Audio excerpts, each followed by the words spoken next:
On behalf of the Sheriff's Association of Texas and all the sheriffs across this great state, I'd like to extend an appreciation for both of you for taking time out of your busy schedules to come out here and speak with us today. Both of you have made an immense difference in the quality of life of the people in our communities. You know, Governor, during the last administration, we were overrun. We didn't have the resources. And you threw us the lifeline that saved our communities and helped us to reduce the amount of crime that was taking place and safeguard our people, make them feel safe to stay at home at night. Since you've come in, the border is more secure than we've seen in my lifetime. And we greatly appreciate the efforts that you've made. And we're very thankful that President Trump put an able-bodied man in there that's capable of doing the things that need to be done and the hard business that needs to be taken care of, such as yourself, in a position of borders are. Thank you. I have a few questions here for you, and we will get started. First question is for you, Governor. Governor, first and foremost, let's talk about the devastating floods that struck Central Texas over July 4th weekend.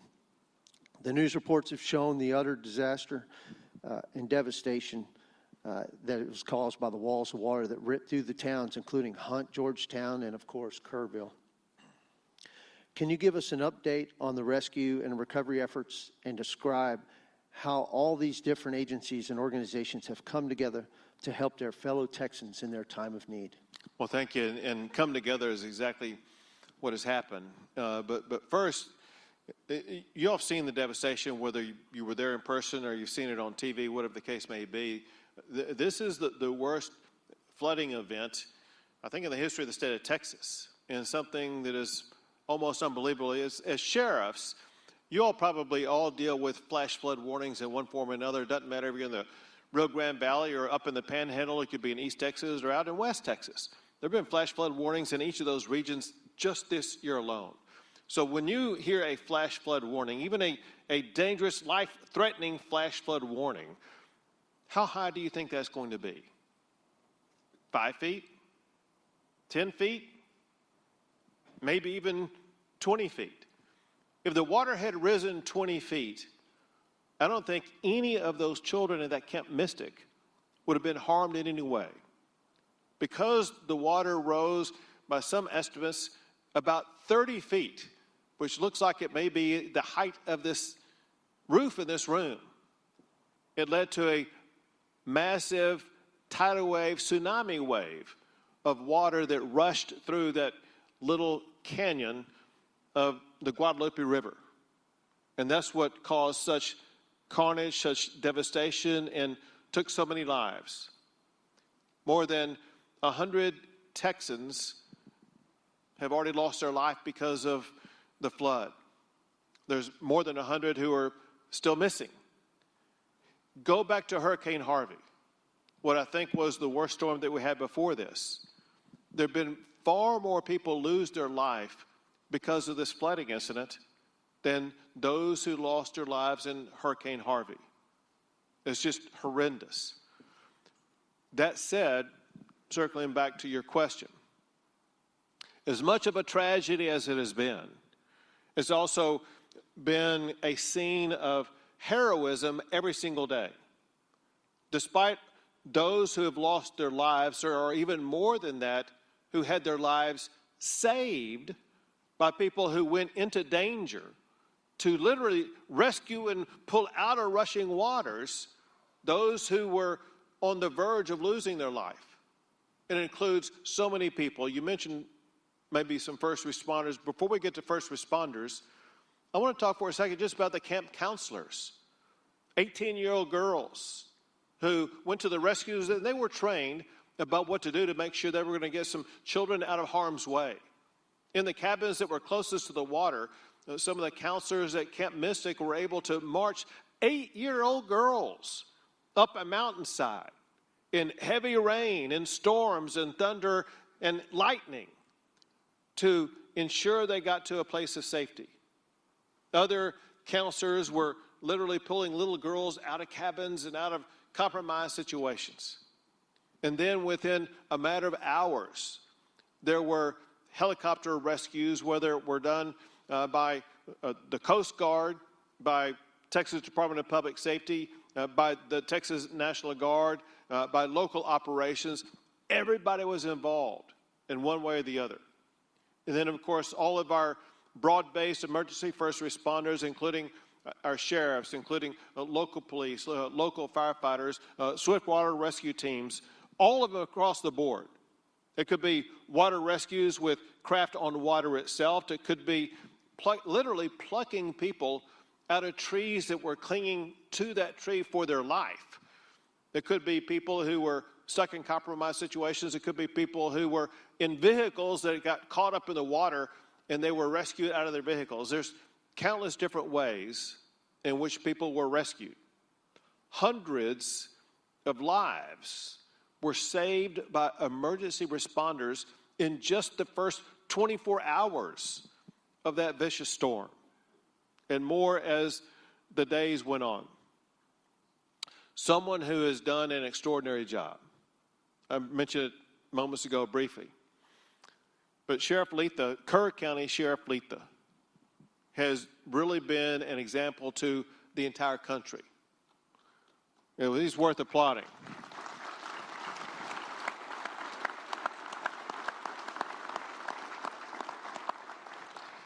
I've been there more times than I can count. I'm dressed the way I am because I'm heading down to Kerrville. The moment I walk off the stage, well, that would be a sight if I walked off the stage. The moment I leave the stage, I'm headed to Kerrville again. And kind of the point person in Kerrville to coordinate the emergency operations, to ensure a safe community, but to be a level head in all the meetings that were taking place down there was Sheriff Letha. And the community is far better off because of everything that he's done. And listen, I know he's been working about 36 hours a day. I don't say how he does it, but he's been able to maintain calm and ease and professionalism the entire way. And of course, something he did that you all probably saw that I myself posted on social media is he showed what Texans are all about. Because when President Trump came to visit, President Trump, myself, and Melania were lined up, and Judge Letha was giving an explanation about what exactly happened on the ground. He went to President Trump and shook his hand, went to myself and shook my hand, went to Melania and took his hat off and said, "Pleasure to meet you, ma'am," then put his hat back on. And the gentlemanness, if you want to call it that, the way we as Texans operate, the way that you as sheriffs operate, by taking your hats off in front of a woman, showed the rest of America a quality, a character that all of you all have. In addition to the qualities and characters of heroism that Sheriff Letha and so many other first responders have displayed and will continue to display until we get through this process. And know this, just last thing, I know I've been talking a while, I'll be real quick. We have a special session beginning next week. In that special session, we're going to be working on ways to improve preparation and response to things like this. One will be early warning systems, and if you live in a community that is prone to flooding, listen, you're going to want to be weighing in on these issues. But another that we found was something that needs to be significantly improved, and that is communication interoperability. It's an issue that many of you have been talking about for years, an issue that's a big challenge in so many communities. We have to get that done and get it done right. Your input in this upcoming session will be very valuable to making sure that we do get that communication interoperability done correctly.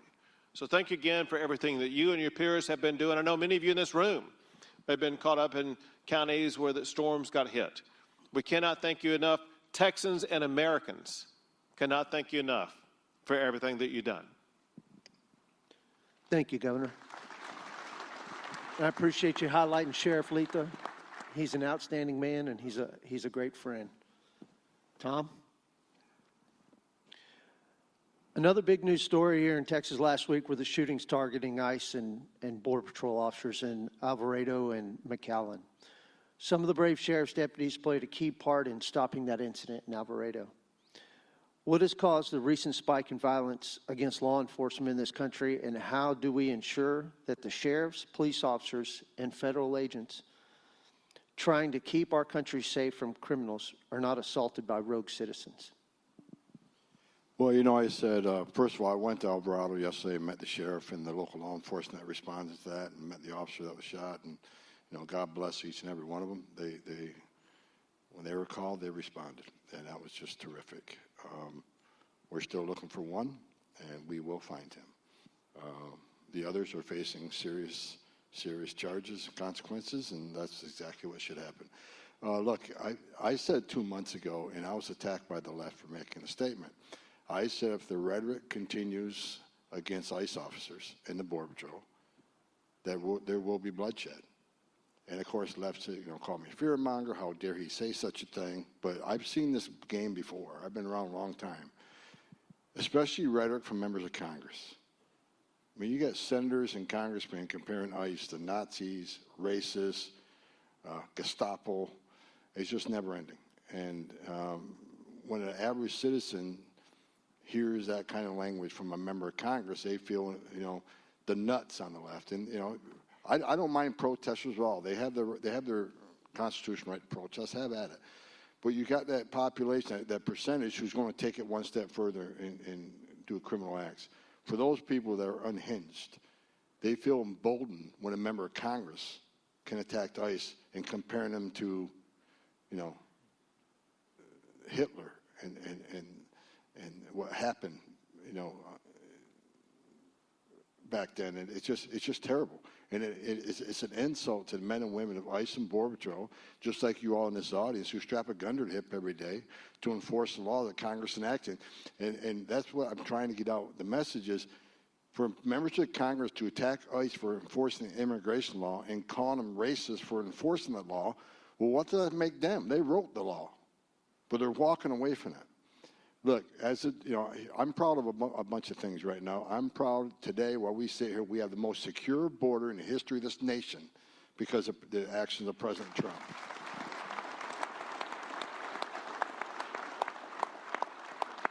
I was looking at total arrests this morning, DHS-wide. We're just shy of 300,000 arrests. So, you know, we're arresting about 3 times more than Joe Biden did, and we got the most secure border in my lifetime. How many people being released from the border? 0 are being released from the border. You know, I looked at the stats where 1,800 a day, on average under Biden, 1,800 a day that we knew crossed the border and got away. We call them gotaways, known gotaways, because we call them on drone traffic, sensor traffic, you know, various means. 1,800 a day average. Some days, many more. Yesterday, 9. Went from 1,800 to 9. 9 too many. We'll plug that hole. And but ICE and Border Patrol are more successful now than they've ever been, and we're going to keep doing the job. We're not turning our back. I talked to Governor Abbott just before we came out here, and he pledged Texas law enforcement will help support ICE when they're driving away from the operation and people are pelting stones at the vehicles. You know, President, I was sitting in my house the other night. I finally got a day off. I'm sitting in my house the other day, and I was watching Laura Ingraham, and I looked at my phone rings, it was POTUS. President Trump, he called me and said, I'm sick and tired of the attacks on ICE officers. I'm sick and tired of the damage being done to, you know, the government property. We got to stop it. And I agree, yeah, absolutely. So that's when he sent the tweet out that, you know, 0 tolerance. You impede a federal ICE officer, you're going to jail. You put a hands on an officer, you're going to jail. You knowingly harbor, conceal an illegal alien, you're going to jail. You throw a rock at an ICE officer, you're going to jail. You damage a government vehicle, you're going to jail. This shit stops now. And President Trump's going to make a point that happens.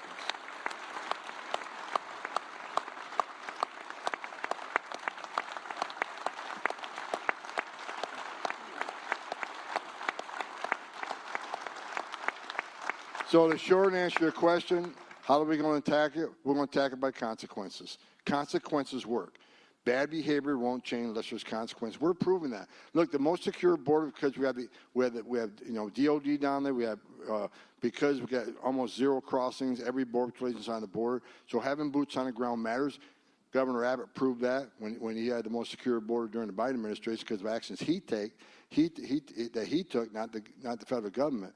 But consequences matter. I really think what you're seeing with over 1,000 enforcement teams across this nation out there every day looking for those illegal aliens who are public safety threats and national security threats, I think they're showing the whole world there are consequences. If you happen to get by the Border Patrol, or if you're one of the millions of Biden released into the United States illegally, you're not off the table. We're coming for you.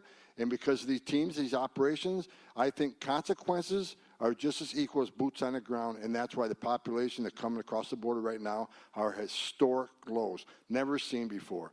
Number of people coming across the border the other day was 82. 82 compared to 15,000 under Joe Biden. Amazing progress by the men and women of the Border Patrol. Hats off to them.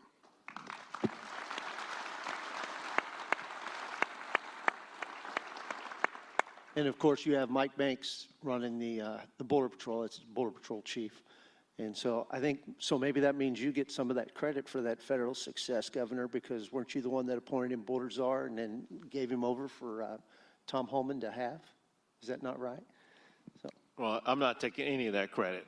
I will tell you this, and so what they've done is really astonishing, record-breaking.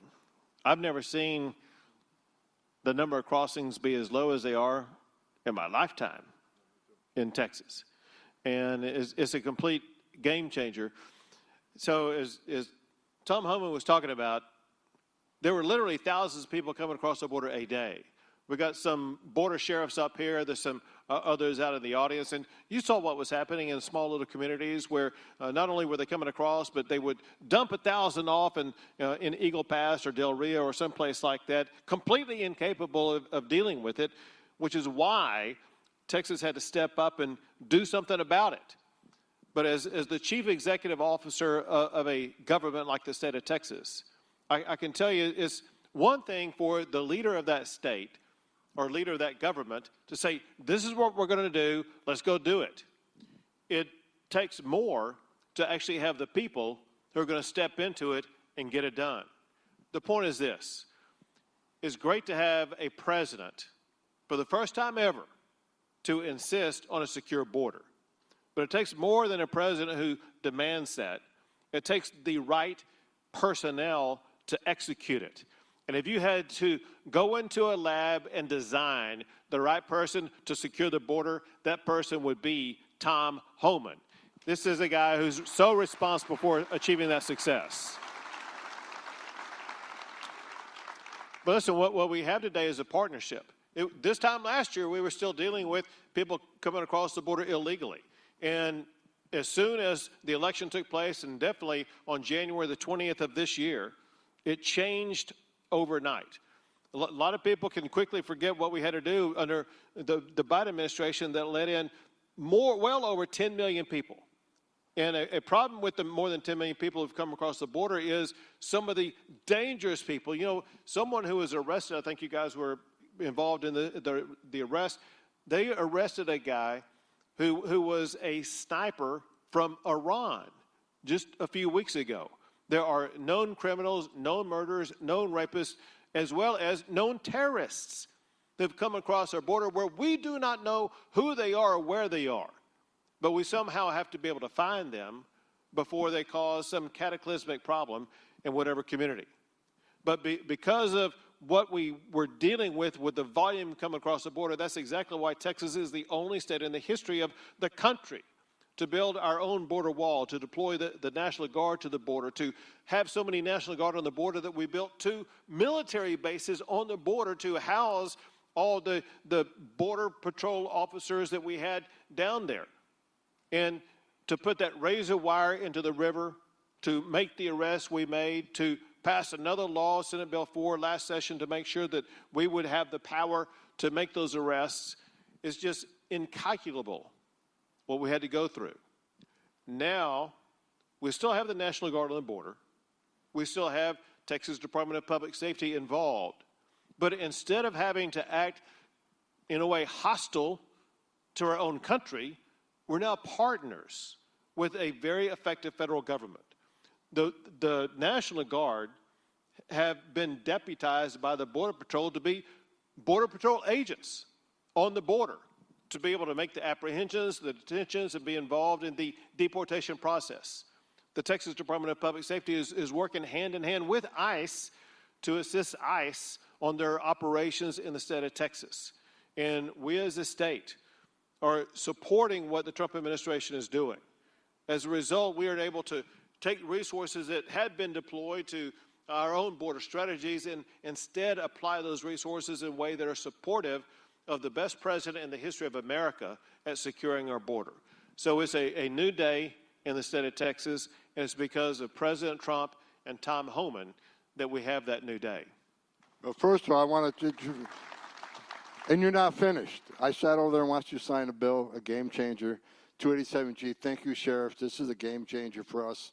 287G is a very important program. So, again, adding consequences for those who want to violate laws are huge.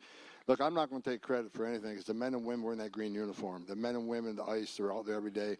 Like I said, I always say, 3 o'clock this morning, I was laying in my hotel room bed, and there's Border Patrol agents standing on a dirt trail someplace defending this nation. So the men and women of the Border Patrol, the men and women of ICE, the finest 1% this country's got, because you're a law enforcement officer like you all. You all are the finest 1% this nation has because you put your lives on the line every day for this nation. I know you don't make a lot of money, but you're out there putting your lives on the line, so aren't your deputies. So God bless you, and God bless you for signing that 287G. That's a game changer for the state of Texas.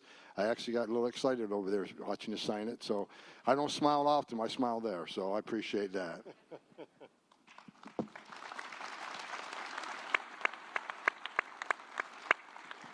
So a little bit of a follow-up there. So how is the work of the federal government and the Trump administration, has that allowed you to focus on other critical public safety needs in the state of Texas?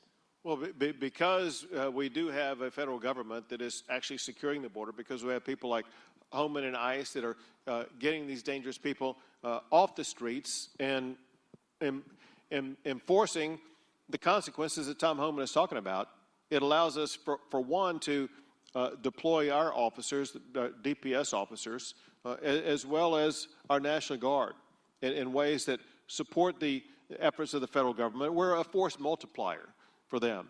Whenever they go into a danger zone, we're going to be there to assist them in that danger zone. They got a job to do. And we have to have the law enforcement who will have their back, provide a protective shield around them, and assist them in any way we can, because we have a collective mission. And that is to ensure that anybody who is here illegally, especially those here illegally who are criminals, that we get them off the streets as fast as we possibly can. And that goes to the core of what we all want to achieve, and that's to have safer communities. And so we're able to now use our resources that focus on those safer communities, but also get our DPS officers who were doing overtime, working on the border. They were taking time away from communities in Amarillo and Wichita Falls and Waco and elsewhere. They're now able to spend more time back in their own communities, making sure those communities are safe, as well as to patrol the highways like they had before.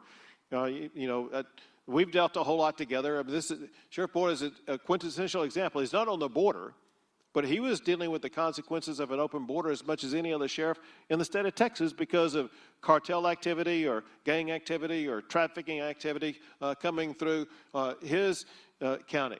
I know the same is true for many of the other sheriffs in the room also. And we are now there able to assist you in your local community, provide support for you all in your local community, whereas in the past we had to have those officers dedicated to denying illegal entry into the state of Texas. Thank you, Governor. Tom, we've seen several jurisdictions push back against your enforcement of federal immigration laws. Cities like Los Angeles and New York have pledged to thwart your efforts to round up dangerous criminals and prevent the administration from enforcing the laws. How are you going to combat these efforts? Well, yeah, they're saying they're going to push back and prevent us from doing our job. Well, good luck with that, because President Trump is committed on sanctuary cities. We're going to double down. We're going to triple down on sanctuary cities. They're not going to stop us from doing what we're doing. So we're going to give sanctuary cities exactly what they don't want. More agents in the communities, more worksite enforcement. We're going to flood the zone with ICE officers. For instance, Texas, with this new bill. Florida. I mean, we got states where the sheriffs are actually working with us. So we can send additional resources to problem areas where we know they're releasing public safety threats to the street every day. So that's where we're going to send extra resources. President Trump said it 3 weeks ago. We're going to flood the zone of sanctuary cities, not because they're blue, because they're releasing public safety threats back in the community, which is just plain stupid. And we know it causes a public safety crisis. And people ask, well, what is the issue of sanctuary cities? The sanctuary cities are sanctuaries for criminals. We don't want law enforcement to be immigration officers. We just want cops to work with cops. We want access to the jail where they lock somebody up that's in the country illegally. But they release them back in the community. We got to send a whole team to find them. It makes it harder, makes it less efficient. So guess what? We're going to send a hell of a lot more teams to sanctuary cities. We're going to focus and prioritize sanctuary cities. That's the right thing to do because we know that's a public safety crisis. And for the left and some back there, the TV cameras, are going to report that what we're doing is inhumane. I saw a couple television shows this morning on a hotel room. Now, let me make something clear. People are attacking ICE for doing what we're doing right now. Why is there a mass deportation operation? Because we just went for 4 years of massive illegal immigration on the border, where 10.5 million people came to the border. The Biden administration released them into the United States, in my opinion, illegally. They abused the parole statute. We know, based on immigration court data from the last 10 years, nearly 9 out of 10 people who claim asylum end up with an order of removal because they're not escaping fear and persecution from their home government because of race, religion, political affiliation. They're coming for a better life, and I get that, but it's not asylum. They're asylum cheaters.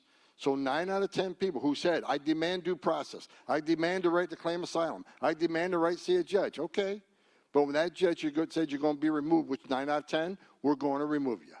Because due process don't mean shit if the final decision of the court isn't handed out. That's just a stone cold fact. And for the media reporting, well, ICE is arresting a lot of non-criminals. They don't understand that many of these non-criminals who are arrested have final orders removal. So they had due process at great taxpayer expense. They were order removed, but they ignored the order and became a fugitive. So yeah, we're looking for them too. And we're going to execute those orders and remove them. Because if we don't do that, if we send a message to the whole world, it's okay to enter the country illegally. It's a crime, but don't worry about it. You can make a request to see a judge. If you lose your case, don't worry about it. We're not looking for you. No. We're sending a message to the whole world. We're a nation of laws. We'll give you due process. But in that due process, if you're ordered home, you're going home. So with all the fake media stories out there about ISIS arresting all these non-criminals, first of all, they're in the country illegally. If you're in the country illegally, you are not off the table. We prioritize the worst first. That makes sense. But it doesn't mean you prioritize this group. Everybody else is good to go. That's the message we can't send the whole world. We'll never fix this problem. Now we got the strongest president in my lifetime who's simply enforcing the law. We're not making this up. Everybody wants to talk to attack ICE for being, the Nazi and the Gestapo. They're not making this up. They're enforcing the laws Congress enacted. They're executing orders issued by a federal judge. That is what they're doing. And we're not going to be ashamed of doing it. In the attack on ICE officers up over 700%. They're not only they being doxxed, their wives are being doxxed, or their spouses, their children are being doxxed. I've never seen in my lifetime a situation where people think it's okay to attack a federal law enforcement officer and his family. So the ones who enforce the law are the bad guys. The ones who violate law are the victims. It's just incredible. People have lost their minds. But there's one thing that won't change. ICE isn't going away. Border Patrol's not going away. Tom Homan isn't going away. We're going to get this done without apology. It's going to go done.